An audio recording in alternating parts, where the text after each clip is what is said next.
Our channel நம்ம இன்னைக்கு வீடியோவில் என்ன பார்க்க போகிறோன்னா சிம்பிளான ஒரு சாம்பார் ரெசிபி தாங்க பார்க்க போகிறோம். இது இட்லி, தோசை, சாதத்துக்கு எல்லாத்துக்குமே வந்து சூப்பராக இருக்கும். இப்போ வந்து ஒரு குக்கரில் நம்ம தேவையான அளவுக்கு பாசிப்பருப்பு வந்து நல்லா 2 டைம் அலாசிட்டு ஊற வைக்க தேவையில்லைங்க, அப்படியே வந்து சேர்த்துக்கலாம்.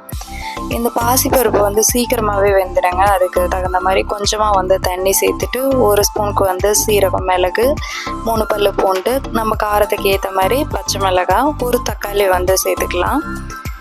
ஒரு 1/4 டீஸ்பூனுக்கு வந்து மஞ்சள் தூள் வந்து சேர்த்துக்கலாங்க. கொஞ்சமாக வந்து கடலெண்ணெய் வந்து சேர்த்துட்டு ஒரு 2 விசில் விட்டு எடுத்துக்கலாம், இல்லை 1 விசிலே கூட போதும். ஓப்பன் பாத்திரத்துலேயே வந்து நம்ம வேக வச்சு எடுத்துக்கலாங்க, சீக்கிரமாகவே வெந்துடும். இப்போ துவரம்பருப்புலாம் ஊறத்துக்கு வந்து ரொம்ப லேட் ஆகும்.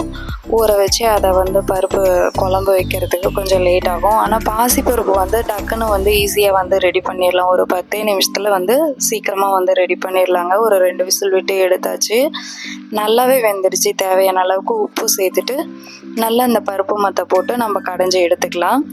இப்போ இந்த சாம்பாருக்கு வந்து ஒரு தாளிப்பு கொடுத்துர்லாங்க. தேவையான அளவுக்கு வந்து கடலெண்ணெய் சேர்த்துட்டு கடுகு, கடலைப்பருப்பு, உளுத்தம்பருப்பு சேர்த்துக்கலாம். கொஞ்சமாக சின்ன வெங்காயம் வந்து கட் பண்ணி சேர்த்துருக்கேங்க.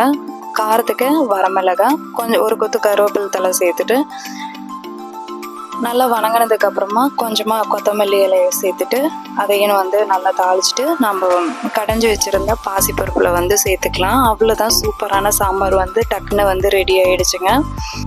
ஒரு டைம் வந்து ட்ரை பண்ணி பாருங்கள். இப்போ தான் நம்ம சேனலை வந்து ஃபஸ்ட் டைம் பார்க்குறேன்னா மெத்தோஸ் ஆரோக்கிய சமையலை வந்து லைக் பண்ணுங்கள், ஷேர் பண்ணுங்கள், சப்ஸ்கிரைப் பண்ணுங்கள். கூடவே பெல் ஐக்கானை வந்து ஆல்னு கொடுத்து கிளிக் பண்ணுங்கள். அப்போ தான் நான் போடுற எல்லா வீடியோஸும் உடனே உங்களுக்கு வந்து அப்டேட் ஆகும். ஹெல்த்தியாக சாப்பிடுங்க, ஹாப்பியாக இருங்க. தேங்க்ஸ் ஃபார் வாட்சிங்.